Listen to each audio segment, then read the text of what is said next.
संस्कृत। सबसे प्राचीन भाषा के रूप में हम संस्कृत को लेते हैं और संस्कृत के उस समय दो रूप प्रचलित थे, वैदिक संस्कृत और लौकिक संस्कृत।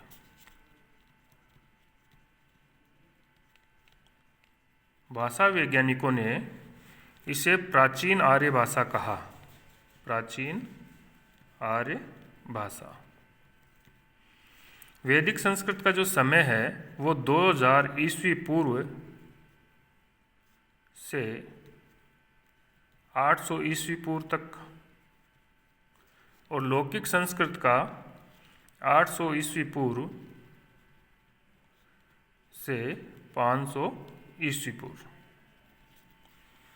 तो वैदिक संस्कृत में वेद आदि ऋचाओं का सृजन हुआ और लौकिक संस्कृत में कालिदास, माघ, भभूति इत्यादि के जो नाटक है, काव्य ग्रंथ है, वो रचे गए। लौकिक संस्कृत आम लोग की भाषा थी उस समय, वैदिक पढ़े लिखे लोगों की। लौकिक संस्कृत के पश्चात जो भाषा बनी वह पाली कहलाई। पाली का जो समय है 500 ईस्वी पूर्व से 1001 ईस्वी तक, और पालिक में ये बौद्धकालीन भाषा है।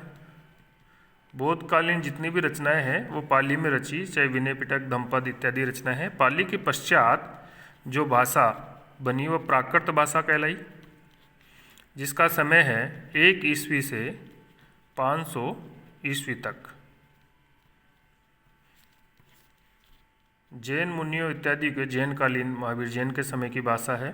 जितनी भी रचनाएं हुई प्राकृत में हुई। उसके बाद में इसका भी रूप बिगड़ गया, बिगड़ा हुआ रूप कहलाया अपभ्रंश। अपभ्रंश का जो समय है वो 500 ईस्वी से 1000 ईस्वी तक। कुछ लोगों ने अपभ्रंश से भी अलग अवट मान ली, लेकिन अपभ्रंश के ही विविध रूपों से कौन कौन सी अपभ्रंश थी जिनसे हिंदी की बोलियों का निर्माण हुआ। तो पहली जो अपभ्रंश है हिंदी की दृष्टि से वह शोरसेनी अपभ्रंश।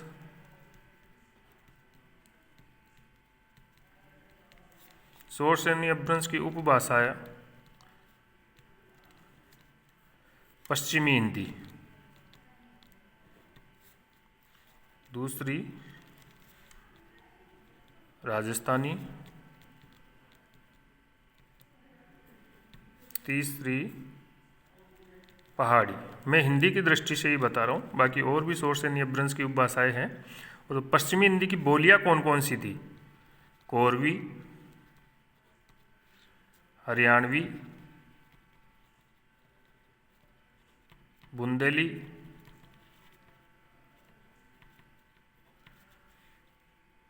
ब्रज, कन्नौजी। ये 5 बोलियां पश्चिमी हिंदी की है, कोरवी, हरियाणवी, बुंदेली, ब्रज और कन्नौजी। और राजस्थानी के मोटे तौर पर राजस्थानी के भी 4 बोलियां मानी जाती है, मारवाड़ी, ढूंढाड़ी, मेवाती और मालवी।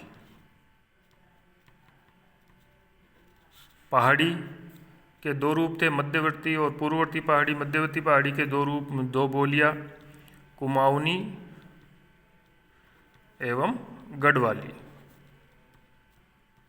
तो शोरसेनी अपभ्रंश की उपभाषा है पश्चिमी हिंदी, राजस्थानी, पहाड़ी, और उनकी ये बोलियां 5, 4, 9, 2, 11 हिंदी की दृष्टि से। फिर उसके बाद में दूसरी जो अपभ्रंश है वह है अर्धमागधी।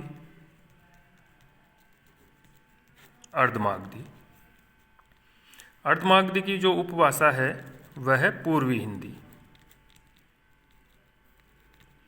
पूर्वी हिंदी की 3 बोलियां है, अवधी, बघेली और छत्तीसगढ़ी।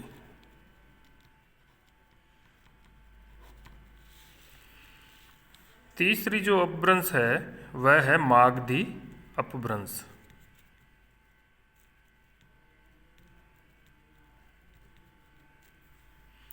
इसमें हिंदी की दृष्टि से इसकी उपभाषा है बिहारी, और बिहारी की 3 बोलियां है भोजपुरी,